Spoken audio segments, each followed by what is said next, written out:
Tawagin niyo na lang akong Emily.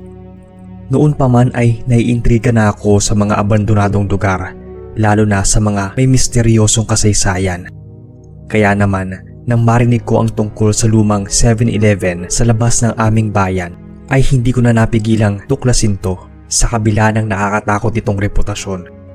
Sa may bandang South Luzon po pala to. Kumalat ang chismis noon na nagsara ang convenience store 10 taon na ang nakakalipas matapos ang pagkawala ng night shift cashier dito.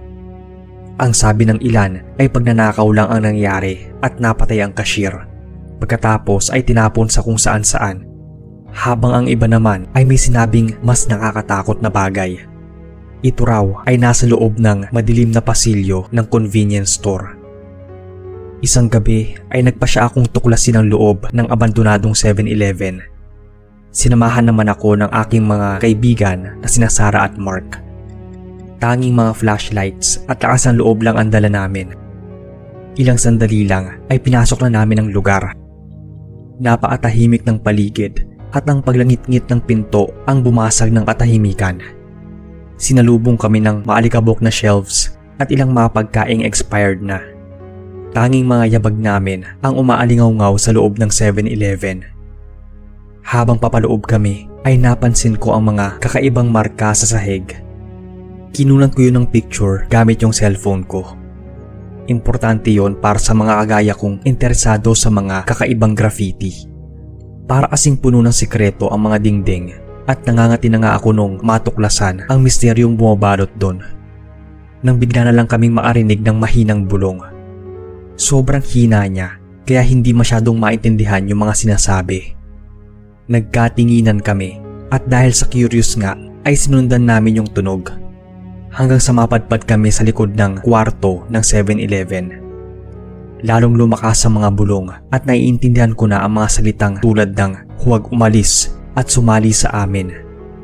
May kadiliman sa loob pero napansin namin na may trapdoor o parang secret entrance. Mula doon nang gagaling yung tunog. Nag-alangan pa nga kami noon. Pero dahil nga sa kagustuhan naming malaman, binuksan namin yon. Pagkatapos ay nakita namin ng isang makitid at paikot-ikot na hagdan na parang papuntang basement. Hindi na nga kami nagdalawang isip noon na bumaba kahit na tingin ko ay medyo delikado. Pagbaba namin ay nasa may malawak na silid kami. Napapaligiran to ng mga kandila na nakaayos sa isang pentagram. Napapaligiran yung silid ng mga taong nakasuot ng punit-punit na damit.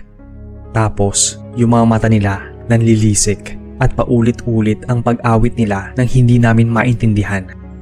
Doon na kami nagsimulang tablan ng takot. Lalong lumakas ang pag-awit nila at parang pinalibutan na kami. Hindi na namin alam ang gagawin at medyo desperado na. Pinagtutulak namin sila at tumakbo kami paakyat ng hagdan. Hanggang sa maabalik na nga kami sa taas sa may abandonadong 7-Eleven. Napansin ko na tumigil na yung mga boses nila at nawala na rin yung simbolo doon sa sahig. Dali-dali na kaming lumabas pero kabado pa rin.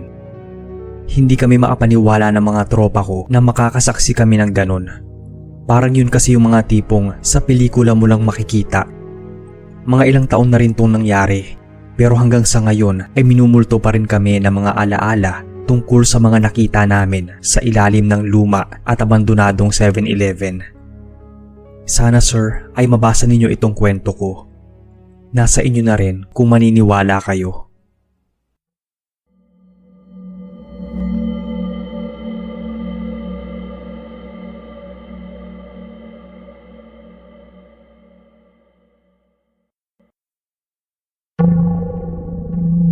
Magandang araw Sir Bob. Tawagin niyo na lang akong Andrew. Itong kwentong ibabahagi ko ay tungkol sa nangyari sa kuya ko na itago na lang natin sa pangalang Marvin. 5 kaming magkakapatid at pangalawa si Kuya Marvin. Lalaki din ang panganay namin. Ako ang pangatlo at 2 babae ang sumunod. Sa aming magkakapatid ay si Kuya Marvin ang masasabi kong maraming barkada. Kahit saan yata siya magpunta noon sa lugar namin dito sa Caloocan ay may kaibigan siya. Kaya medyo nababahala noon si nanay dahil hindi siya napipirme sa bahay. May 1 buwan nga noon na 5 araw siyang hindi nakauwi dahil doon siya namalagi sa lamay ng barkada niya. Namatay daw ito sa sakit na leukemia. Ewan ko ba at napaka-diehard ni kuya sa mga kaibigan niya. Parang mas pamilya pa niya ang mga ito kung ituring kesa sa amin. Minsan nun ay nakakatampo rin, lalo na nung graduate siya at nagkatrabaho. Tuwing sahod niya ay sa barkada niya halos ginagastos lahat ng yon. Pagka-uwi nga niya nun galing lamay ay pinagalitan siya ni nanay. Paano ay parang daig pa niya ang pamilyang namatayan. Bagsak ang katawan niya at nanlalalim ang mga mata. Parang hindi ito kumakain at natutulog. At nung huling lamay ay muli siyang nagpaalam na pupunta. Ayaw na nga siyang payagan noon ni nanay at tatay, pero mapilit talaga siya, kaya wala din silang nagawa. Pagkatapos nun mailibig ang kaibigan niya, ay napansin naming matamlay si Kuya Marvin. Yung tipong wala itong gana sa lahat. Tulog ito ng tulog at halos ayaw lumabas ng kwarto. Tinanong siya ni nanay kung anong nangyayari sa kanya, pero hindi siya nun sumasagot at nakasubsob lang sa higaan niya. Minsan ay pinasok ko siya sa kwarto niya at nakita kong tulala siyang nakatitig sa cellphone. Tapos panay ang sabi niya ng sorry, wala ako sa tabi mo. Paulit-ulit yon. Siguro yun yung kaibigan niyang namatay ang sinasabihan niya nun. Napansin ko nung naiiyak na naman siya, kaya tinanong ko kung gusto niyang gumala. May motor kasi kami at siya ang madalas kong yayain nun kapag gusto kong gumala. Kaso bihira lang itong sumama dahil nga sa mga barkada niya. Medyo natuwa naman noon si nanay kasi syempre hindi na gumagala si kuya. Yun lang at hindi rin ito kumikibo o gumagalaw man lang. Isang araw noon, andoon lang siya sa kwarto maghapon. Biglang dumating yung mga barkada niya at niyaya siyang mag-road trip gamit ang SUV ng isang barkada nila. 7 ang mga itong sumundo sa kanya. Ayaw sana siyang payagan noon ni nanay dahil parang nangihina pa noon si kuya. Pero nagpumilit talaga siyang sumama noon at okay naman na daw siya. Nung nasa sasakyan na siya, sinabihan siya noon ni nanay na sa likod sumakay at huwag sa harapan sa tabi ng driver. Basta sa likod daw siya. Pero parang hindi niya ito narinig at natatawa pang sumakay sa harap. Nang paalis na ang kotse, nakita kong napa sign of the cross si nanay noon. Tinanong ko siya kung bakit parang takot siya. Parang nakita niya raw kasi si kuya sa salamin na walang ulo. Kinalma ko lang siya noon at sinabihang wala naman sigurong masamang mangyayari kay kuya. Hindi na kasi uso ang ganoong pamahiin. Kwento naman ng isang kaibigan ni Kuya Marvin noon ay sobrang daldal daw niya sa loob ng sasakyan at kung ano-ano ang kinukwento nito. Hanggang sa naging weird daw yung kinikilos niya. Maya-maya daw noon ay nagtanong siya kung siya daw ba ang mamamatay. Kumpleto din daw kaya ang barkada nilang makikipaglamay sa kanya. Natahimik daw sila noon, pero bigla daw tumawa si kuya at bumulong-bulong. Tinanong daw siya ng isang barkada nila kung kumusta siya at bakit hindi siya lumalabas ng bahay. Hindi raw noon kumibo si kuya. Bumulong lang daw ito ng mahina. Hindi raw nila naintindihan. Pero narinig daw ng nagdadrive yung salitang mamatay. Nagulat na lang daw sila noon nang biglang pumutok yung gulong. Nagpagewang-gewang yung SUV nila at anyong mababangga ito sa makakasalubong nilang 10-wheeler truck. Pero bigla daw kinabig ni kuya ang manibela papunta sa kanan kung saan may poste ng kuryente. Doon daw sila sumalpok at nayupi ang harapan ng sasakyan. Sugatan daw silang lahat maliban kay kuya na siyang napuruhan. Yupi ang bahagi kung saan siya nakapwesto. Nahimatay nga nun si nanay nang mabalitaan to. Iyak naman kami ng iyak. Halos di nga makilala si kuya dahil sa tinamo nitong sugat. Ayoko na pong ilarawan kung anong nangyari sa mukha ni kuya. Basta hindi ko po ma-imagine yung nangyari sa itsura niya. Malayong malayo sa dating itsura niya. Biglaan ang pagkawala nun ni kuya kaya grabe ang hinagpis namin. Sising-sisi noon si nanay kung bakit hindi niya pinigilang sumama si kuya. Ganong nakita niyang wala itong ulo sa refleksyon. Maraming pahiwatig na mawawala ito pero hindi namin yun pinagtuunan ng pansin. Yung masayang barkada trip sana nila ay nauwi sa isang malagim na aksidente. Pakiramdam namin noon ay parang hinahatak na ng kamatayan si kuya dahil sa mga pahiwatig. Hindi ko lang naikwento noon kay nanay, pero palagi kong nakikita si kuya na lumalabas ng bahay. Pero nang titingnan ko naman siya sa kwarto niya ay andoon lang siya at nakahiga. Hindi ko alam kung sino ang totoong siya. Minsan, nagisingan ko nga na andun siya sa loob ng kwarto ko. Nang kausapin ko siya, ay bigla na lang siyang tumalikod at lumabas ng kwarto ko. Nung sundan ko siya, ay bigla siyang nawala. Nang silipin ko ang kwarto niya, ay andoon lang siya at nakahiga. Sabi ng isang kaibigan ko, ay baka doppelganger nga yun ni kuya. Parang sign daw yun na may masamang mangyayari sa kanya o bad omen. Hindi ko alam kung bakit nag-iba din yung kilos ni kuya pagkatapos ang lamay ng kaibigan niya. Huli na nang makita ko yung tinype niya sa notes sa cellphone niya. May sinulat siya doon na madalas daw niyang mapanaginipan ang kaibigan niyang namatay. Palagi din daw niya itong nakikita. Nakonsensya daw siya dahil wala siya ng araw na naghihingalo ito. Siya lang daw ang wala doon. Naalala ko na yun yung araw na lumabas kaming mag-anak dahil birthday ni tatay. Nang iburol si kuya, ay halos gabi-gabi ding andoon yung buong barkada niya. Yun daw ang tinanong niya noong nasa loob sila ng kotse na hindi nasagot ng mga kaibigan niya. Ayaw daw nila na magtampo si kuya sa kabilang buhay. Katulad ng naramdaman ni kuya, nagtampo din ang kaibigan niya sa kanya nang ito ay mamatay. May kirot pa rin sa puso ang biglaang pagkawala ni Kuya Marvin. Sana kung nasaan man siya ngayon, ay payapa ang kanyang kaluluwa.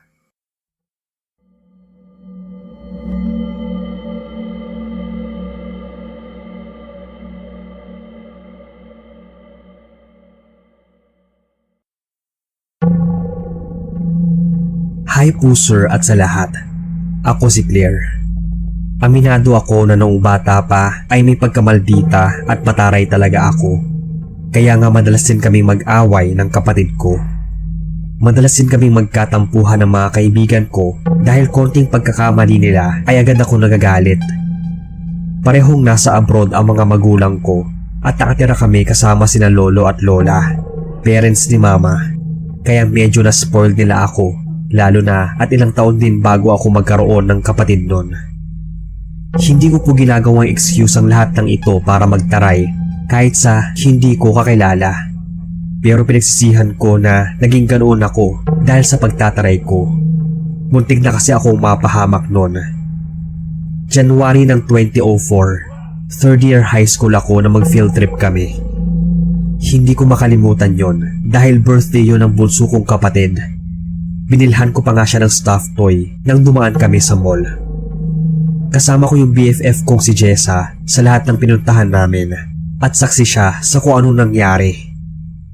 Last stop namin sa field trip na yon ay sa isang Robinsons Mall. Napahiwalay kami ni Jessa dahil nagpasama ako sa kanya noon na bumili ng stuffed toy. Pagkatapos noon, nagpasama naman siyang mag-CR. Nagkukulitan pa kami noon nang may biglang bumangga sa akin na isang babae. Mga nasa 30s siguro siya. Nabitawan ko yung bitbit kong lagayan ng tubig at tumilapon ang laman noon. Inis na inis ako kasi hindi man lang nagsorry at ang lakas ng pagkakasagi niya sa balikat ko. Napamura talaga ako at sinigawan siya. Pinigilan na ako ni Jessa noon pero nakapagsabi na ako ng masama dun sa babae. Tinignan lang ako noon ng masama at tumuloy na ito sa paglalakad. Nainis talaga ako dahil hindi man lang siya nagpaumanhin. Siya na nga tong bumangga sa akin. At siguro dahil nga may pagka-childish pa ako noon ay binangga ko rin yung likod niya. Mabilis akong naglakad doon pabalik kay Jessa. Tumuloy na kami mag-CR pero hindi pa rin mawala yung inis ko. Yung kasiyahang naramdaman ko sa buong field trip ay napalitan ng buwisit. Kinagabihan, nakaramdam ako ng pananakit ng tiyan. Sunod ay humilab yun at parang nasusuka pero wala naman akong maisuka. Pinilit ko magbawas noon para maibsan yung sakit ng tiyan pero wala pa rin. Kahit anong gawin ko ay sobrang sakit ng tiyan ko na para ba ako mapupugto ng hininga. Uminom na nga ako ng pain reliever pero ganoon pa rin. Nang di ko na makayanan ay nagpadala na ako sa ospital. May pinainom sa akin at ilagyan pa nga ako ng swero, pero lalo lang sumakit yung tiyan ko. Namimilipit na ako noon at iyak ng iyak. Pagtingin ko sa may pintuan ay may nakita akong babaeng nakasilip, pero di ko maaninag yung itsura noon dahil sa nararamdaman kong sakit. Ang nakakatakot noon, nakikita ko yung babae sa may pintuan, pero pag tumitingin ako sa may bintana, andoon din siya at nakamasid sa akin. Kapag sinasabi ko yun kay Lola ay wala naman daw siyang nakikita. Bigla na naman akong namilipit noon sa sakit. May nakapagsabi noon kay Lola na nagbabantay din ng pasyente na baka raw nausog ako. Kailangan daw akong malawayan ng nakausog sa akin. Ang kaso lang ay hindi ko alam kung sino. Pag ganoon daw ay kailangan akong dalhin sa isang albularyo. Nang hindi pa rin mawala yung pananakit ng tiyan, nakiusap na ako kay Lola na ilabas muna ako.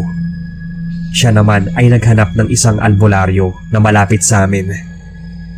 Sa pagtataka, pagkarating ng albularyo ay agad itong sinabi na nabarang ako. Hinaplusan niya yung tiyan ko ng langis at may pinainom din siya sa akin na herbal. Doon mas lalong humilab yung tiyan ko at maya-maya lang sumuka na ako ng sumuka. Manilaw-nilaw yon at may itim-itim pang kasama. Nang makita namin mabuti kung ano ang mga yon ay kinilabutan kami. Mga insekto at may uod din na gumagalaw-galaw pa. Mukhang nadali daw ako ng isang bihasang mambabarang. Dinaan lang daw nito sa hangin yung pagbarang sa akin. Kinontra naman yun ng albularyo at sinabihan ako nitong huwag daw akong makipag-away sa hindi ko kakilala. Bawasan ko raw yung pagtataray ko dahil yun daw ang dahilan kung bakit ako nabarang. Namangha at kinilabutan ako noon dahil paano niya nalaman yung ugali ko. Mabuti na lang at hindi ganun kabagsik yung ginawa sa akin.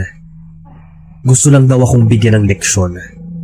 Naging aral nga yung pangyayaring yon sa akin.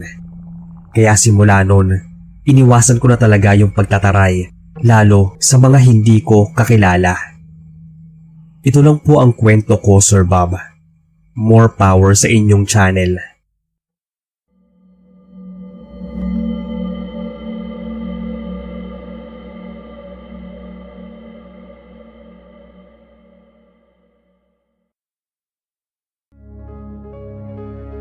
Hello po sa lahat.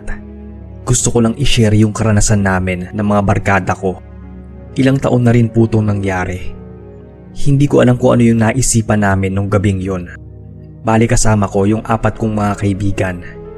Nagpasya kaming maglaro ng Ouija board sa isang lumang bahay sa dulo ng kalsada sa may South Triangle, QC. Alas 10 na ng gabi yon nang biglang bumuhos ng malakas ang ulan. Napagpasyahan nga namin na buksan yung pinto ng isang abandonadong bahay. Buti na lang din at hindi ito nakalak. Na-curious din talaga kami kaya pumasok kami sa loob. Kinuha ko yung lumang Ouija board mula sa bag ko, inayos ang mga gamit sa sahig at nagsimula ng magtanong. May kaluluwa ba dito? Tanong ni Jessa na nangangatal pa ang mga kamay. Di nagtagal, gumalaw yung baso papuntang yes. Sa totoo lang, hindi ko nga sigurado kung ginagalaw lang yon ng mga kaibigan ko. Baka nagjo-joke time lang sila. Isa ka bang masamang espiritu? Dagdag ni Dan. Napunta ang baso sa no. Nakaramdam ako ng kakaibang takot. Anong pangalan mo? Ako naman ang nagtanong pero hindi gumalaw ang baso. Si Marco na nung unay matapang ang nagsabing, "Sige na, tapusin na natin tong laro."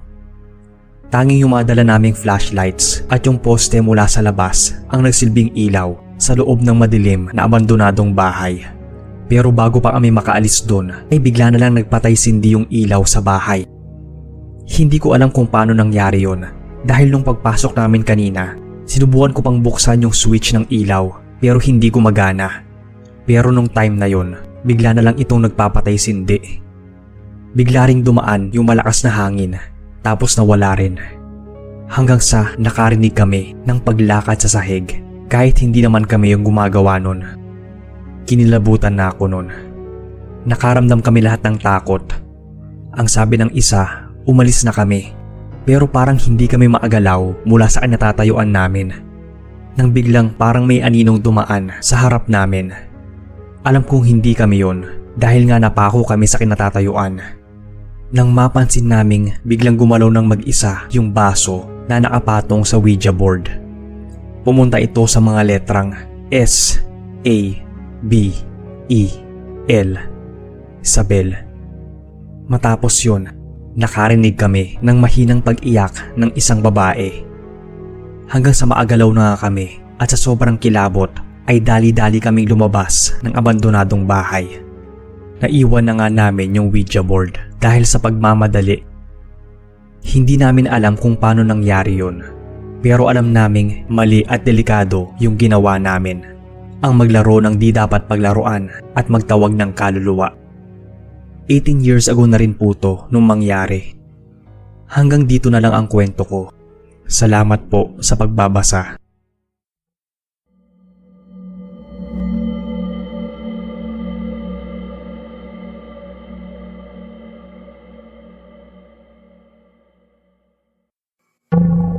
Hi Kuya Bob.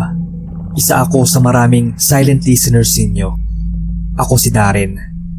Itong isi-share ko ay tungkol sa karanasan namin ng mga kaibigan ko nang minsan magstay kami sa isang beach resort ng 3 araw dun sa Zambales. Treat kasi yun ng isa naming kaibigan na seaman, nakakarating lang. Nasa 7 kaming umalis sakay ng isang van. Halos 2 oras din ang biyahe. Isa yung private resort at kailangan magpa-reserve muna bago mag-check-in. Madaling araw pa lang ay umalis na kami. At mga bandang alas 7 siguro ay nakarating na kami ng resort. Kahit 11 AM pa ang check-in. Wala ngang ibang tao nung dumating kami. Kaya pinayagan kaming mag-early check-in na dahil nalinis at maayos naman na ang lugar. Okupado namin yung buong resort dahil hindi pa naman summer nun. Medyo umaambon pa nga nung dumating kami. Halos nagpahinga lang kami buong umaga sa kwarto. Bali 3 kwarto yon. At sa isang kwarto ay kasama ng kaibigan naming seaman na si Andy, yung girlfriend niya nung si Flor.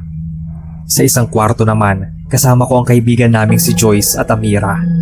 2 lalaki ang nag-occupy ng isang kwarto na sina Albert at Joseph. Pagkatanghalian ay saka pa lang kami lumabas at kumain. Nagpahinga ulit at gabi na nung muli kaming lumabas. Sakto ang kabilugan ng buwan. Kaya naisipan naming maglakad-lakad muna sa dalampasigan. Maliban kasi sa malaking swimming pool ay beachfront din. Wala na nga lang ilaw sa may bandang dalampasigan. Pero dahil maliwanag ang buwan ay napagkasunduan naming maghanap ng pwesto at gumawa na lang ng bonfire dahil pinayagan naman kami. Sa may unahan ay minakita kaming parang sirang bahay na concrete.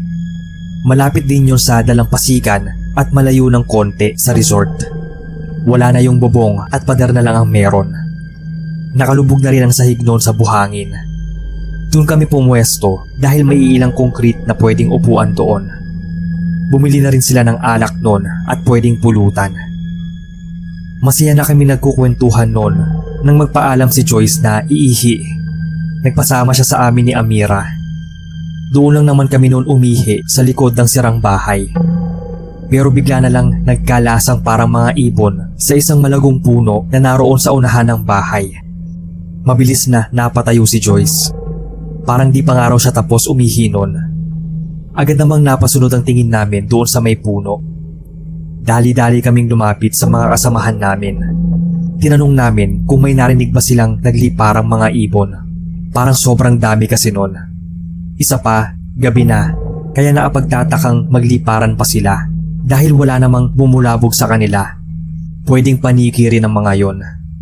Hindi raw nila nakita, pero parang may narinig daw silang nagliparan. Dahil bilog ang buwan nun at sobrang liwanag, ay napatingala ako. Wala naman kaming nakitang nagliparang mga ibon. Baka dumapo ulit sa ibang puno. Ang nagbigay kilabot sa akin nun ay yung nakita kong malaking ibon na biglang lumipad mula sa isang puno. Tinuro ko sa kanila yon at nakita rin nila pero agad nawala. Nagtanong kami kung anong klaseng ibon yon na ganun kalaki. Imposibleng agila yon. Para siyang paniki dahil sa lapad ng pakpak nito. Napabulalas noon si Albert na baka raw manananggal yung nakita namin. Nagtawanan na lang kami noon dahil imposible namang manananggal yun. Korting malaking ibon kasi. Nagkayayaan na lang kaming bumalik sa resort at doon na lang sa pool tatambay. Medyo nakaramdam na rin kasi kami ng kakaiba. Parang bigla ay may ibang kasama kami doon na hindi namin nakikita. Noong mga oras na yon ay multo ang kinatatakutan ko. Pero nang pabalik na kami ay may namataan kami sa may unahan. May nakatayo doon at hindi namin malaman kung tao ba siya o aso. Habang papalapit kami ay malakas ang kabog ng dibdib ko. Naiisip kong hindi tao yon.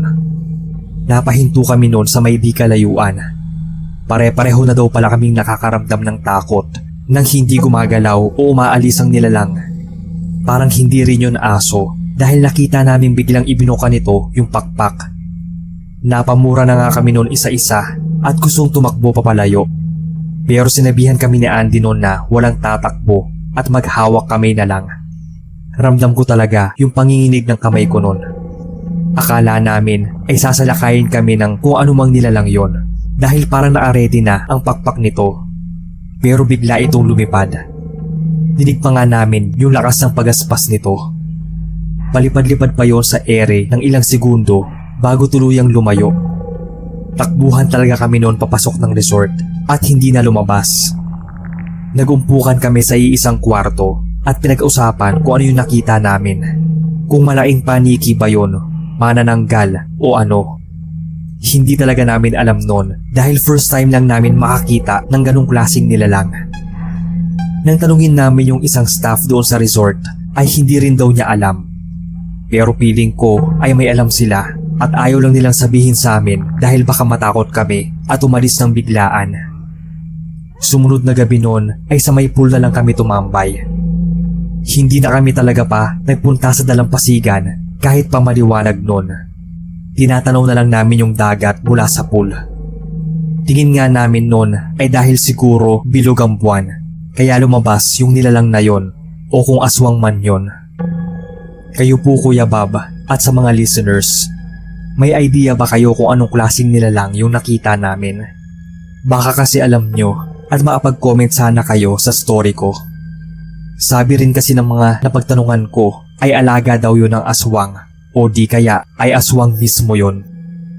Maraming salamat po sa mga sasagot at mag-iingat ang lahat.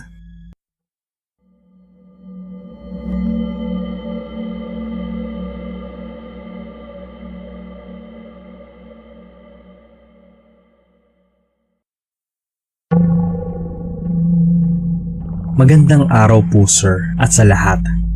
Ako si Shaira. Itong kwento ay karanasan ng pinsan kong si Nino at ng mga kaibigan niya. Taga Samar po pala kami at magkapit-bahay lang kami ni Nino.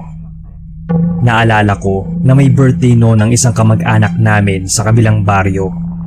Nagpaalam daw noon si Nino na pupunta pero hindi siya pinayagan ng nanay niya dahil walang magbabantay sa kapatid niyang 7 years old. Aalis daw kasi sina tito at tita noon para mangumpra ng mga tinda nilang gulay. May tricycle noon sina tita pero di nila yun dinadala dahil ihahatid naman daw ang mga gulay sakay ng multicab at sasabay na lang daw doon sina tita. Nagbilin daw sila kay Nino na huwag itatakas yung tricycle. Ugali kasi niya noon kapag naiiwan sa bahay nila. Pero itong si Nino ay nakiusap sa akin na tignan muna ang bunso niyang kapatid na pinsan ko at may bibilin lang daw siya. Narinig ko na lang noon sa labasan na pinaharurot na niya yung patakbo ng tricycle. May duplicate naman siya ng susi noon. Ang kwento sa amin ay pinagsusundo daw ni Nino ang mga kaibigan niya at niyayang makikain sa birthday. Kahit nagbabasketball daw noon yung isa niyang kaibigan ay agad itong sumama sa kanya. Sunod daw ay yung kaibigan niyang kumakain ay hindi rin nakatanggi sa yaya niya. 3 daw ang sumama sa kanya noon sakay ng tricycle na tinakas niya. Inis na inis pa nga ako noon dahil nga may pupuntahan din ako pero andoon yung kapatid niya sa amin. Si mama lang din ang kasama ko noon at busy pa yun sa mga tanim niya. Nakatulog na lang ako noon at si Nico na pinsan ko. Hindi pa rin na nakakabalik si Nino. Maya-maya ay may di pamilyar na lalaki ang kumatok sa bahay ni Nino. Kaya nilabas ko yon at sinabing walang tao doon. Tinanong ako kung kilala ko raw ba si Nino at yung mga kaibigan nito. Sinabi kong pinsan ko siya at mga kababata ko rin yung mga kaibigan niya. Natahimik saglit yung lalaki at tinanong kung saan ang mga magulang ni Nino. Hindi ko sinagot kung saan, pero tinanong ko siya kung anong kailangan niya. Isa daw siya sa nakasabayan sa kalsada ng tricycle ni Nino at saksi raw siya sa pagsalpok ng tricycle nila sa isang 10-wheeler truck. Walang nakaligtas sa kanila maliban kay Nino na naatalon daw. Agad akong nanghina nun at nanginig ng sobra dahil sa kaba. Tinawag ko si mama at pinasabi dito kung anong nangyari. Bigla na lang kasi akong nablangko nun. Dead on the spot daw yung tatlong kasamahan niya. Yung driver daw at dalawang angkas sa harap. Andoon daw si Nino sa likod ng trike at nakatalon ito bago pa magkasalpukan. Nagtaka ako kung papaanong hindi si Nino ang driver. Mabilis namin siya sinundan sa ospital. Iyak ng iyak si Nino habang ginagamot ng mga doktor ang tinamo niyang sugat sa pagtalon. Tinanong ko siya kung bakit hindi siya yung nagmamaneho, pero pasalamat na rin kami noon na hindi siya yung driver. Nagpumilit daw kasi yung isang kaibigan niya na ito na ang mag-drive, kaya hinayaan na lang daw niya yon. Hindi naman daw niya inaasahang may makasalubong silang 10-wheeler nung i-overtake ng kaibigan niya yung trike sa isang kotse.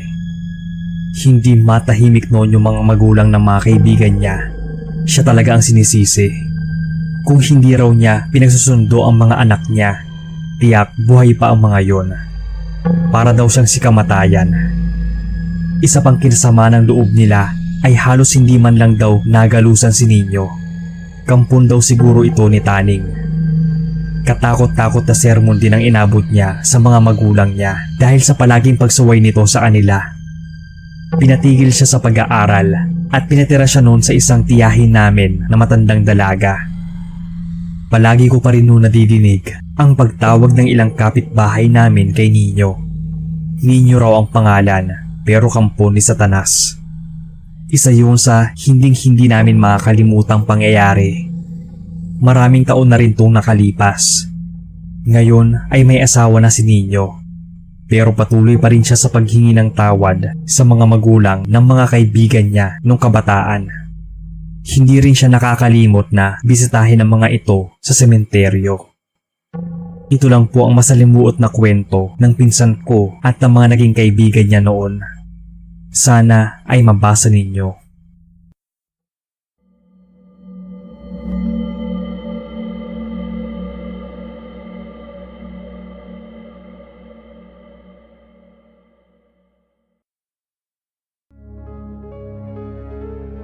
Nangyari ang lahat ng ito isang gabi ng February this year sa isang bayan somewhere in Visayas. Pumunta ako kasama ng 3 sa mga barkada ko para magbanding at mamasyal. Inaasahan namin na simpleng road trip lang to, ngunit hindi namin alam kung gaanong trauma pala ang mararanasan namin. Papaubos na ang gas habang nasa biyahe kami, kaya naman nag-decide muna kaming maghanap ng gas station na malapit bago magpatuloy sa pupuntahan naming bundok.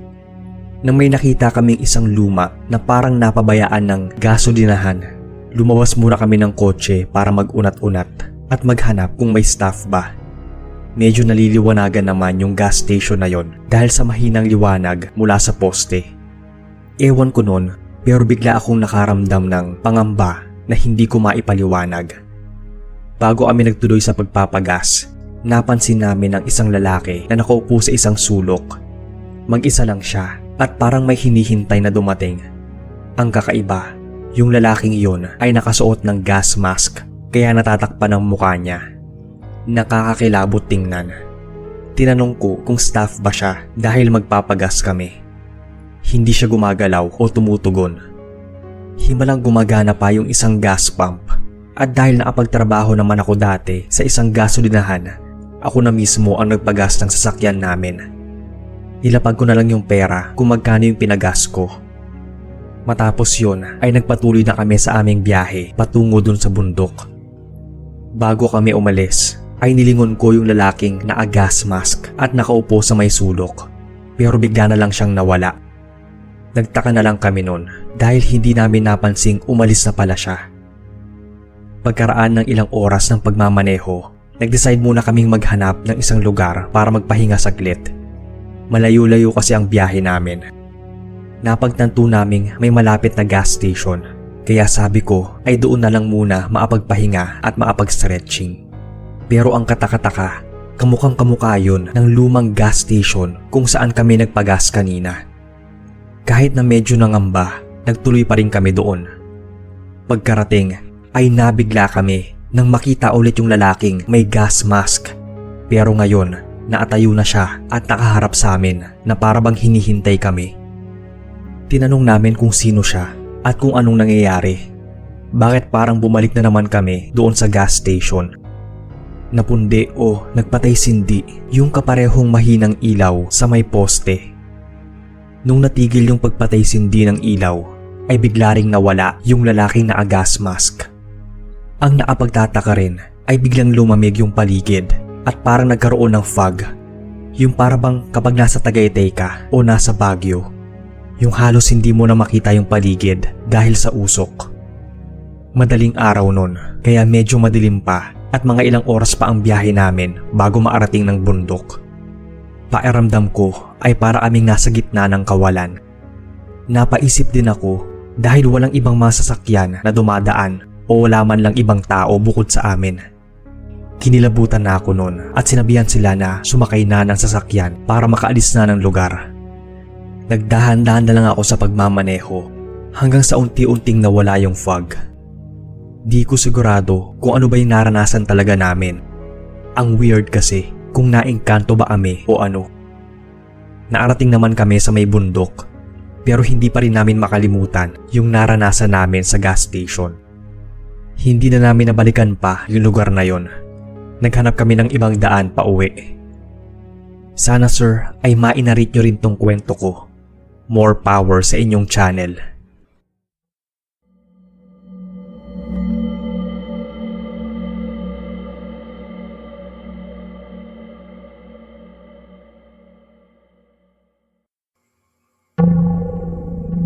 Hello Boss Bob at sa lahat ng mga listeners nyo.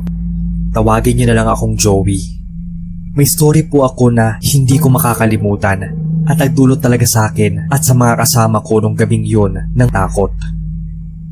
Nagkayaan kaming tatlong magkakaibigan na gumala sa kabilang bayan noon dito sa Cebu dahil merong peryahan.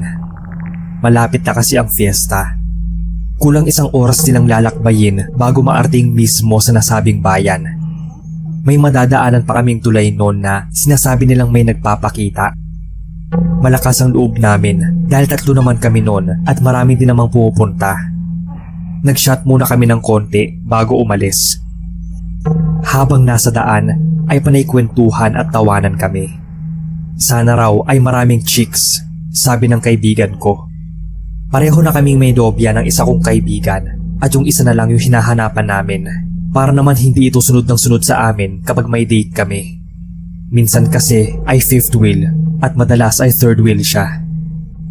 Maya-maya nun, nagsalita yung kaibigan namin nagmamaneho. Padaan na kami sa tulay na sinasabing haunted.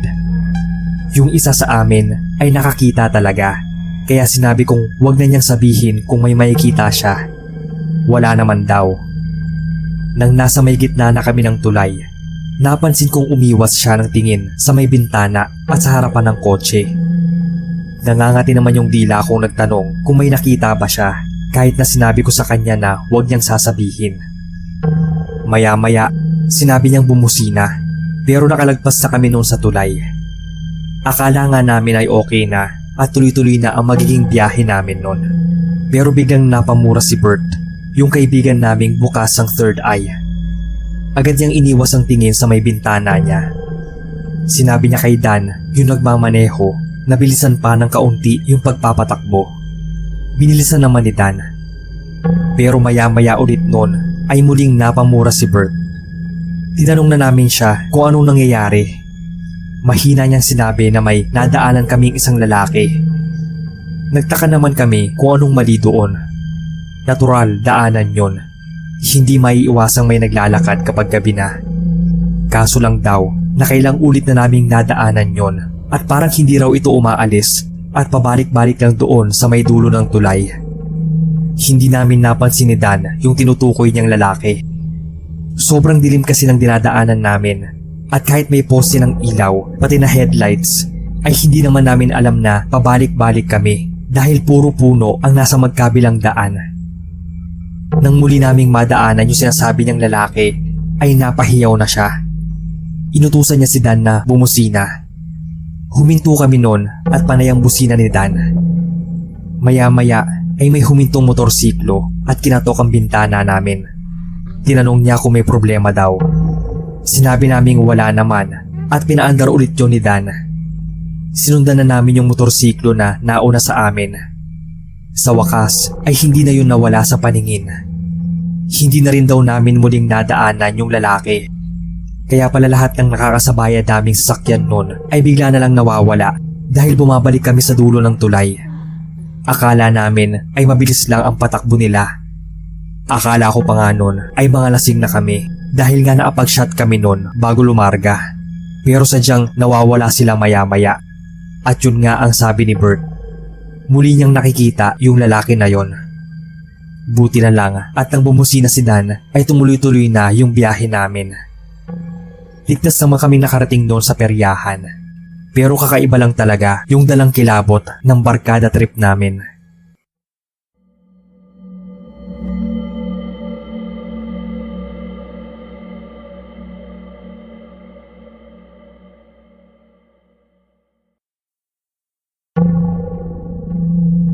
Hello po sir. Ako si Liam, 35 years old, taga Pampanga. Tulad din ng ibang nagpapadala ng mga kwento sa inyo, meron din akong gustong ibahagi. Karanasan namin itong magbabarkada nang minsan magstay kami sa isang lumang bahay ng kaibigan namin. Bali 5 kaming magkakaibigan at ako yung bunso. Nagkakilala lang kami sa university na pinapasukan namin at pareho din kami nag-try out sa basketball. Naging malapit kami sa isa't isa nung parehas kaming 5 na nakapasok sa basketball team. Kaya nang magbakasyon ay nagplano kaming mag-out of town noon. So bale matagal na rin po itong nangyari, mahigit 1 dekada na. Niyaya kami ni Brian noon na pumunta sa lumang bahay nila sa Bulacan para magbakasyon. Kaysa magastusan pa kami sa mga hotel o resort ay doon na lang daw sa kanila. Naging maayos naman yung biyahe. Nagulat pa nga kami nang makita yung dating bahay ni na Brian. Malaki at maayos pa. Wala nang nakatira doon at napabayaan na nga, pero maayos pa kung tutuusin. May kamag-anak daw silang pupunta doon para linisan yon. Isa lang ang napansin ko sa bahay nila, na para siyang haunted house dahil sa mga lumang kagamitan. Nang maapag-ayos na kami ng gamit, ay nagbihis na at kumain at saka nag-ikot-ikot sa buong bakuran nila. Sobrang lawak ng lupain at matagal daw na nakasilyon. Pero di mabenta-benta. Kinagabihan ay nag-inuman kami noon at pare-pareho ding nalasing. Naatulog na nga kami noon sa lumang sofa ni na Brian. Nagising daw noon si Ace dahil parang may humihila daw sa mga paa niya. Pagdilat niya, ganoon na lang daw yung pagkasindak niya nang makita ang isang babaeng nakasuot ng itim na damit. Hindi namin siya pinaniwalaan noon dahil may pagkaloko-loko din kasi yon. Kaya inisip naming nanggo-good time lang siya noong mga oras na yon. Pero sumunod na gabi, kakarating namin galing sa kababata ni Brian. Nag-inuman kami doon kaya medyo may amats na. Dumiretso ako ng banyo. Hindi ko na nasara yung pinto. Alam niyo yung kahit di ka nakaharap pero may nakita ka sa gilid ng mga mata mo na dumaan? Ganoon ang nangyari sa akin. May nakita akong dumaan sa gilid ko at kahawig yon sa suot na damit ni Brian. Kaya nga nagduda ako na siya din yon. Pero nang matapos akong magbanyo at silipin siya sa may kusina, nadadaanan kasi ang banyo kapag pupunta ng kusina pero walang tao doon. Tinawag ko siya kung saan at andoon siya sa loob ng kwarto. Naglagi muna ako sa sala noon kasi malamig. Di ko namalayan na nakaidlip na pala ako. Nagising na lang ako noon nang makarinig ng parang may umiiyak. Akala ko nga isa sa mga barkada ko. Pero nagising ako noon na sobrang dilim na ng sala. Naasar pa ako dahil pinatay nila yung ilaw. May naaninag akong figura na nakatayo sa may paanan ko. Akala ko isa sa mga tropa ko. Pero nang ilawan ko ng cellphone, ganun na lang yung pagkasindak ko nang makita ang isang babaeng parang taong grasa. Di ko lang sigurado kung dumi yun sa muka o dugo. Basta grabe yung kilabot na naramdaman ko noon. Di ko maiwasang sumigaw. Nataranta naman silang lumabas noon ng kwarto at pinuntahan ako. Tulala akong nakatitig kung saan ko nakita yung babae. Pautal kong kunwento sa kanila yon. Napalatak na nun si Ace. Sinasabi na daw niyang may kakaiba sa bahay nila Brian. Natahimik siya nun. Ang totoo daw kung bakit sila umalis doon dahil palagi raw nagkakasakit yung bunso nilang kapatid. Sabi ng naggamot sa kapatid niya ay may iba pa raw silang kasama sa bahay at hanggat andoon daw sila ay hindi raw gagaling yung kapatid niya. Balak daw itong kunin ng nilalang na yon. Sabi ko naman, bakit niya pa kami niyaya kayong may nagpaparamdam pala sa bahay na yon? Akala daw niya ay nawala na yon dahil nga matagal nang hindi natitirahan yung bahay. Pero 'di ba, mas lalo lang silang dumadami kapag ganoong walang naatira sa isang bahay. Pero kahit ganoon ang nangyari, ay nanatili pa rin kami doon ng ilang araw. Lakasan na lang ng loob. Pero hindi na kami naghiwa-hiwalay noon kapag natutulog. Marami pang pagpaparamdam na nangyari, pero hindi na namin pinansin pa. Kasi kapag pinansin ay lalo lang silang magpaparamdam.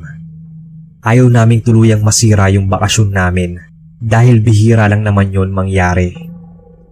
Hanggang dito na lang sir ang kwento ko.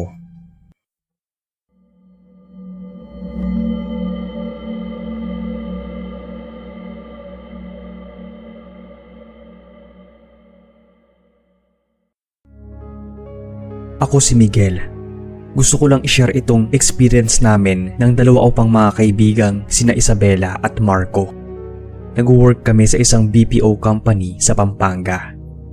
Isang gabi, habang binabaybay namin ang madilim na kalsada, ay napansin naming mauubusan na kami ng gas. Kukonti lang ang ilaw sa paligid at malamig ang simoy ng hangin. Nagsisigalawan nga yung puno dahil sa lakas ng hangin. Kinakabahan na si Isabela at sinabing baka wala kaming makitang gas station. Inassure ko naman siya. Pero habang patuloy sa pagmamaneho, nagtaka na lang kami kung bakit hindi pa rin kami nakakakita ng mga gasolinahan. Parang wala na rin bukas na mga shops. Sa totoo lang, gutom na nga rin kami noon. Nang bigla na lang may malakas na tunog na bumulaga sa amin. Di namin alam kung ano yon. Kaya nagpark muna kami sa tabi ng kalsada para tingnan kung ano yon. Nang may narinig kaming malalim na pag-ungol na di namin alam kung saan nanggagaling. Nag-aya na si Marco na umalis na kami sa lugar. Baka kasi may masamang mangyari sa amin o may gustong gawan kami ng masama. Kaya naman pumasok na kami ng kotse at nagpatuloy sa pagmamaneho. Pagkaraan ng ilang minuto ay may nakita kaming isang lumang gas station. Walang katao-tao pero may mga refilling pumps pa. Nagtaka kami kung anong nangyari doon sa lugar. Medyo masama rin ang kutob ko. Mula sa kabilang kalsada ay may babaeng tumawid papunta sa amin. Sobrang puti niya tapos kalbo, as in walang buhok sa ulo. Nung paglapit nga niya, parang amoy gamot siya na hindi ko maintindihan. Tinanong namin kung kumusta siya at kung anong ginagawa niya doon. Pero tahimik lang na naglakad ng mabagal yung babae palapit sa amin. Sinabi ko sa kanilang umalis na kami. Pagpasok ng sasakyan ay agad kong in-start at pinaandar. Pero habang umaandar na kami, nakita ko sa rear view mirror na yung babaeng kalbo ay mabilis na tumatakbo at parang hinahabol kami. Binilisan ko na ang patakbo ng sasakyan pero patuloy lang siyang sumusunod sa amin. Parang sobrang bilis niya akong tumakbo. Sinigawan na nga ako ng mga kasama ko na bilisan ko raw. Kinakabahan na ako nun. Sa wakas, may nakita na kaming open na gas station. Nagpaarga muna kami at bumili ng snack sa convenience store doon. Matapos magpagas at bumili ng pagkain ay pumasok na kami ng kotse. Pagtingin ko sa likod ay napansin ko yung maputla at kalabong babae na papalapit sa amin. Napatili na nga si Isabela nun. Ako naman ay nagmadali ng paandarin ng kotse papalayo. Patuloy pa rin ang babae sa paghabol sa amin. May nakita kaming malapit na police station at ire-report sana yung kalbong babae na pilit na sumusunod sa amin. Pero bigla na lang siyang nawala bago pa man kami huminto ng police station. Nag-decide pa rin kami na mag-report sa police tungkol sa insidente. Bukod sa takot na nga kami, ay concerned din kami para sa kanya dahil delikado yung paghabol niya sa amin at nasa gitna pa siya ng kalsada. Hindi namin alam kung saan siya talaga nagmula. Dinescribe na lang namin yung itsura niya at yung ginawa niyang paghabol. Kinilala siya ng mga pulis na tumakas daw mula sa isang medical at mental institute na malapit sa bayan. Kasama yung mga pulis bumalik kami doon sa gas station na huli naming pinuntahan. Tinawanan pa nga kami noon ng pump attendant nang malaman yung nangyari sa amin. Sinabi rin niya na hindi lang kami yung hinabol ng kalabong babae. Marami pa raw na nauna sa amin. Pero ang nakakakilabot na ikinuwento niya ay nasagasaan daw ito ng truck nung tumakas doon sa mental institute. Patay na raw ito. Hindi ko alam kung alam ba ng mga pulis yung nangyari. Siguro ay hindi na niya yun ikinuwento sa amin para hindi na madagdagan ng takot namin. Pero takot na takot talaga kami sa mga nangyari sa amin, pati nasa natuklasan nung gabing yun. Yun din siguro ang dahilan kung bakit hindi na nag-aabala ang mga pulis na hanapin o hulihin yung kalabong babae. Ito lang po ang kwento ko sa ngayon, sir. Sana po ay mabasa ninyo.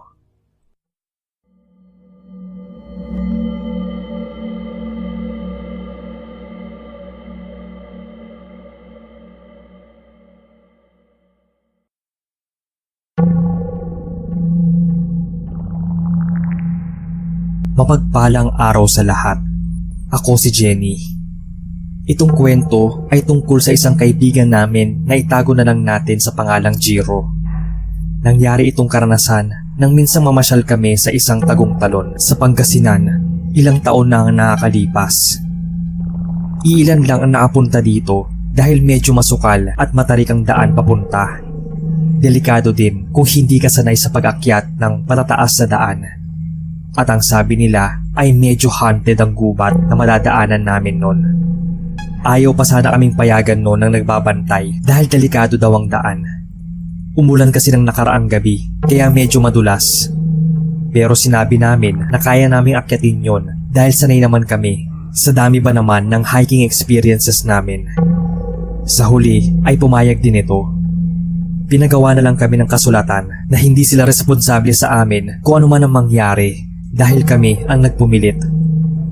Sabik talaga kaming makapunta sa ganoong lugar.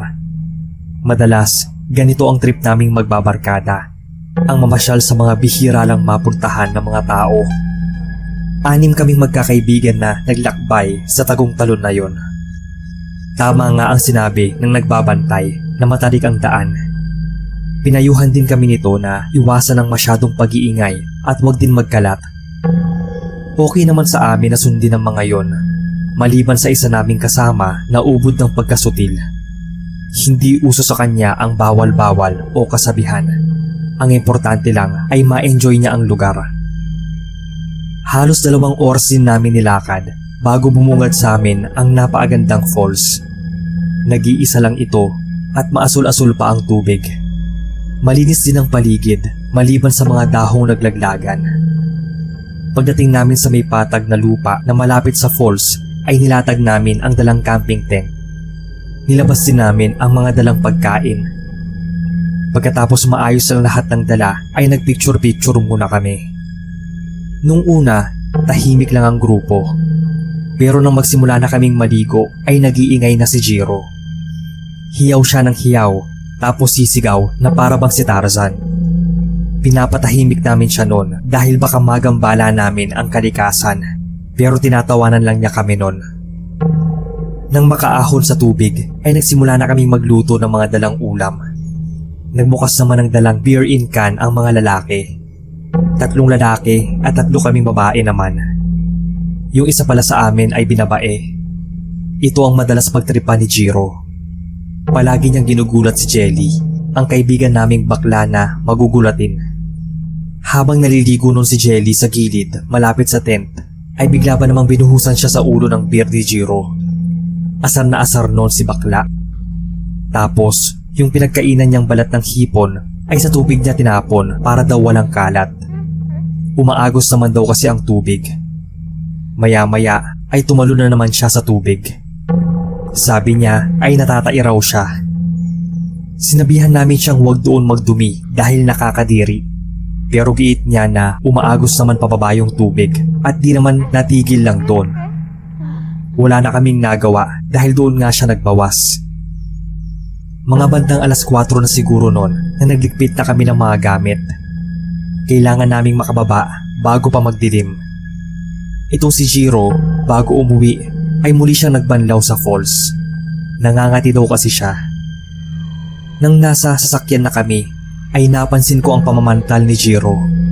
Ang laki nun at ang lapad. Tinanong ko siya kung saan niya nakuha yon. Sobrang katingaraw. Panay kamot siya at di mapakali sa upuan. Kinagabihan ay tinawagan kami ng kapatid ni Jiro. Na-ospital daw to dahil sobrang taas ng lagnat at yung pantal daw niya ay parang naging paso na. Lumobo raw yun. Agad naman kami nagpunta sa ospital. Yung mukha ni Jiro ay lumobo na rin na para bang namamanas. Ang ipinagtaka ng doktor ay normal findings naman daw sa lab test niya. Pinainom lang siya noon ng pampababa ng lagnat at binigyan ng ointment dahil hindi raw malinaw kung anong sanhi ng malaking paso na yon at ang paglobo ng mukha ni Jiro. Pero nagsagawa daw ulit sila ng test dahil baka ibang sakit yon o cancer. Ilang araw pa bago malaman. Biglang nasaad noon ni Jelly na baka napagmalupitan si Jiro sa falls na pinuntahan namin. Napaisip din ako noon na baka hindi doktor ang kailangan niya kundi isang albularyo. Kinuwento namin sa parents si Jiro ang nangyari habang nasa falls kami.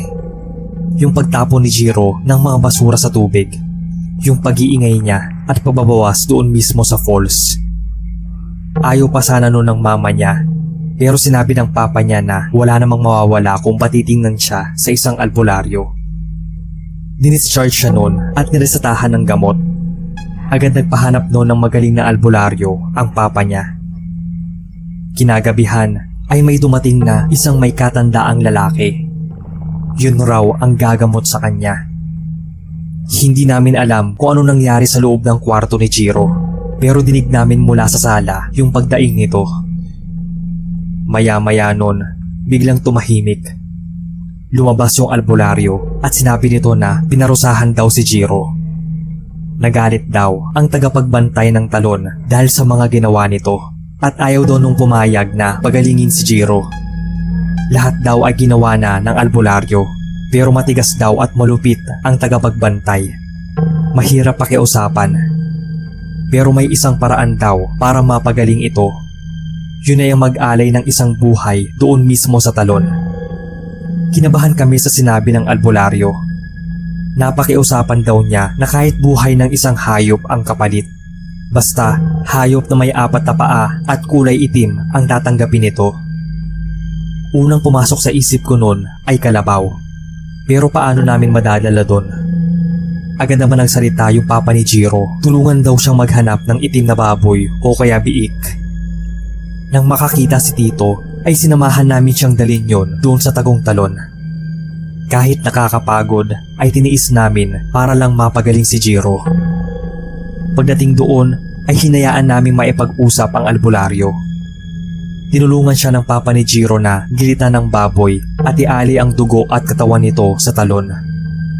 Narinig ko na lang na binanggit nila ang pangalan ni Jiro. Nang makauwi kami, ganoon na lang ang pagkamangha namin nang humupa ang malalaking paso sa katawan ni Jiro. lumiit na rin yung pisngi nito at hindi na rin masyadong namamanas. Simula nung gumaling ng tuluyan si Chiro ay nakita na namin ang pagbabago nito. Naging tahimik na ito at hindi na sutil tulad ng dati. Hindi na rin ito pinagtitripan si Jelly na may malaking tulong din sa kanya. Humingi siya ng tawad dito at kahit sa amin na minsang napagtripan niya. Bumalik kami doon sa Hidden Waterfalls sa Pangasinan at humingi din siya ng tawad sa tagapagbantay nun. Siguro ay kailangan lang niyang maturuan ng leksyon para tuluyang magbago ang kanyang masamang pag-uugali. At inaamin ko rin na medyo may pagkukulang kaming mga barkada niya. Siguro hindi man kami nagkulang sa paalala, pero sa pagsaway sa mga gawain niya at pagtotolerate nun, dun siguro kami nagkulang. Hanggang dito na lang po ang kwento ko. Sana ay mabasa ninyo ito.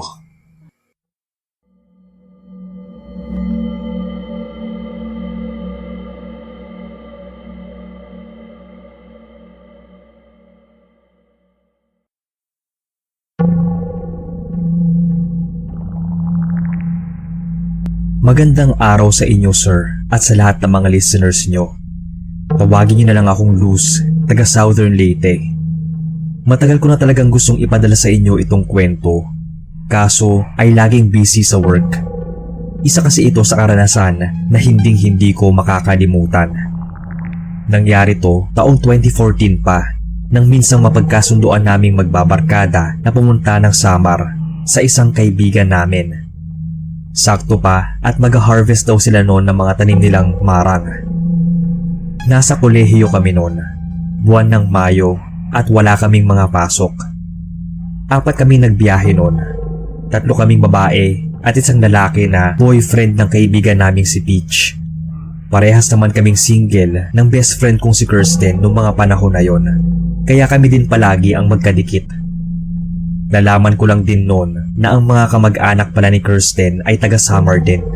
Kaso ay hindi yon kasundo ng pamilya nila. Hindi ko na tinanong kung bakit. Barkada pala naming Becky yung pupuntahan namin na si Stacy. Stanley yung tunay niyang pangalan. Nag-commute lang kami noon dahil mas enjoy pag ganon. Sinundo naman kami ni Stacy sa bayan. Nagpasama siya sa pinsan niyang may owner type jeep. Doon, pinagkasya namin yung mga sarili namin. Enjoy talaga yung biyaheng yon. Ang ganda rin kasi ng mga tanawing nadadaanan namin. Pero hindi namin akalain noon na makakasalubong namin ang isa sa mga kamag-anak ni Kirsten.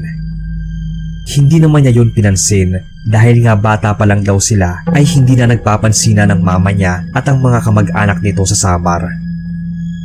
Naging abala yung unang araw namin doon. Pagdating ay namahinga lang saglit, kumain at namasyal na sa taniman ni na Stacy. Doon, tinuro niya na sa kabilang lupain daw ay pagmamay-ari ng kamag-anak ni na Kirsten. Kahit si na Stacy daw ay ilag din sa mga kamag-anak nitong kaibigan namin. Kakaiba raw talaga ang ugali ng mga yon. Naglalakad kami noon sa lupain ni na Stacy. Nagulat na lang kami nang may sumulpot na isang babae. May katandaan na rin ito. Binati nito si Kirsten. Kamukhang kamukha daw kasi nito ang mama niya. Pero hindi gaanong kumibunon si Kirsten. Tinanong siya nito kung kumusta ang mga magulang niya. Tipid lang ang mga sagot ng kaibigan namin. Napansin ko nga parang naiirita na siya dahil hindi pa umaalis yung matandang babae. Sinabi pa nitong ikumusta na lang siya sa mga magulang niya. Tumango lang nun si Kirsten at tinalikuran na yung babae. Sinita ko nga siya nun. Hindi niya kasi maitago yung pagkairita niya dito. Nakita ko pang ngingisi-ngisi at bubulong-bulong na umalis yung matandang babae. Kinagabihan ay doon na nagsimulang sumakit yung tiyan ni Kirsten. Namimilipit itong nagsabi na parang tinutusok yung bituka niya. Hindi siya nakakain nun dahil pabalik-balik siya sa banyo. Pero wala naman daw lumalabas. Maya-maya ay naduduwal na siya. Bigla daw humilab yung tiyan niya at yun na nga, tuloy-tuloy na siyang nasuka. Doon na kami kinilabutan nang makita yung suka niya. Itim yun at may maliliit pang insekto. Kahit yung mga magulang ni Stacy ay kinilabutan nang makita yon. Naging purple na nga yung balat ni Kirsten at mukhang hirap na siya huminga. Lalo siyang namilipit sa sakit ng tiyan at walang tigil din yung pagsusuka niya. Iyak na siya ng iyak nun. Natataranta na rin kami kung anong gagawin sa kanya. Malayo pa man din yung ospital sa lugar. Hindi ako makapaniwala nung sa unang gabi namin sa lugar ni Stacy ay may ganoon nang mangyayari. Nagpatawag yung mga magulang niya ng manggagamot. Hindi raw pangkaraniwan yung nangyari kay Kirsten. May bumabarang daw sa kanya. Doon na kami lalong kinilabutan. Hindi raw yon kayang kalabanin nung manggagamot. Dapat ay albularyo daw ang gagamot kay Kirsten. Kaya kinabukasan pa siya pinuntahan noon ng albularyo. Pinainom lang siya noon ng manggagamot ng malapot na likidong yon para mailabas niya lahat ng itinanim sa kanyang barang. Hinang-hina na siya noon kakasuka. Naaawa naman kami sa kanya. Hindi rin kami nakatulog noon sa kakabantay sa kanya. Kung ano-ano na nga yung sinasabi at nakikita nito. Kesyo may babae daw sa bintana na nakatingin sa kanya. Nakaidlip ako noon at nagulat na lang nang bigla siyang humiyaw ng malakas. May babae raw na papalapit sa kanya at anyong sasakalin siya kahit wala naman. Pagod na pagod din ako sa kapipigil sa kanya na huwag magpumiglas at magingay. Iiyak siya tapos ay sisigaw na takot na takot. 4 na kami nagbantay sa kanya noon hanggang mag-umaga. Mga bandang 8:00 yon nang dumating yung albularyo. Nakahiga pa rin si Kirsten at hinang-hina. Nang simula na siyang gamutin ay nadidinig namin noon na may kausap yung albularyo. Kung hindi daw pagagalingin si Kirsten ay mapipilitan siyang ibulgar kung sino sila. Kaya din daw nitong ibalik ang ginawa nila kay Kirsten at doble pa. Napag-alaman namin noon na kilala ni Kirsten ang may gawa sa kanya noon. Kamag-anak daw nila. Hindi na namin yung sinabi kay Kirsten para hindi na lumala pa yung sitwasyon. Pagkagaling niya ay agad na kaming bumalik ng Leyte sa takot na maulit yung nangyari. Ine-expect ko na magiging masaya yung barkada trip namin, pero nauwi lang sa masamang karanasan. Nang dalawin namin si Kirsten sa kanila ay naitanong ko sa mama niya yung tungkol sa kapag-anak nila sa Samar. Lumayo daw sila doon dahil ayaw nilang mahawaan ng pagiging mangkukulam o mambabarang ng mga ito. Lalong gumapang yung takot ko noon sa sinabi ng mama ni Kirsten. Galit daw ang mga yon sa pamilya nila dahil sa awayan sa lupa. Sa kanila daw kasi ipinamana yung malaking parte ng lola nilang matandang dalaga. Matagal nang bali-balita ang pagkakaroon ng kakayahang mambarang ng mag-anak na ito. Kaya lumayo sila pagkatapos maibenta ang lupa.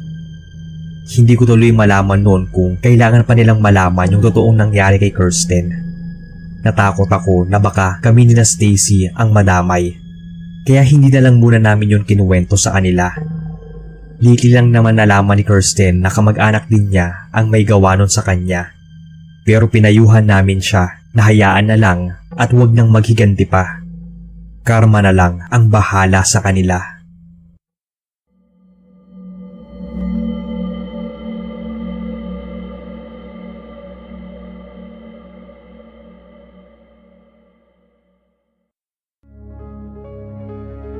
Magandang araw.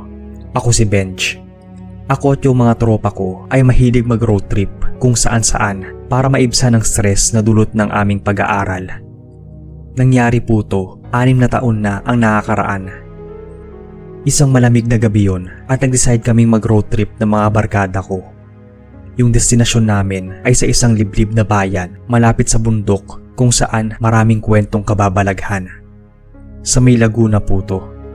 Hindi namin alam noon na yung paglalakbay namin ay ang isa sa mga hindi namin malilimutan. Masaya naman yung biyahe namin. Nagkakantahan, kwentuhan at biruan pa. Pero habang papunta na kami sa destinasyon ay unti-unting mas lalong dumilim ang paligid. Nakaramdam din ako na parang may kakaiba.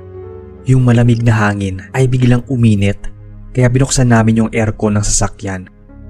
Nang may mapansin kaming matandang simbahan sa gilid ng kalsada. Bukas ang pintuan nito at may liwanag sa loob.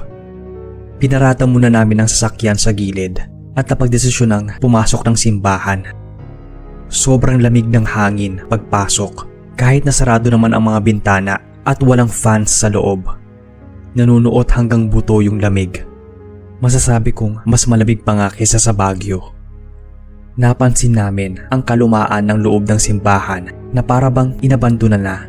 Tapos na-display pa yung mga lumang larawan ng mga pare at madre sa may altar at dingding. Nakaramdam ako ng takot nun sa di malamang dahilan. Di nagtagal, may narinig akong boses na tumatawa. Malalim yon at nanggagaling sa loob ng simbahan. Nang biglang nagdilim ang loob ng simbahan at mas lumakas ang pagtawa. Sabayan pa na mas lumamig ang paligid.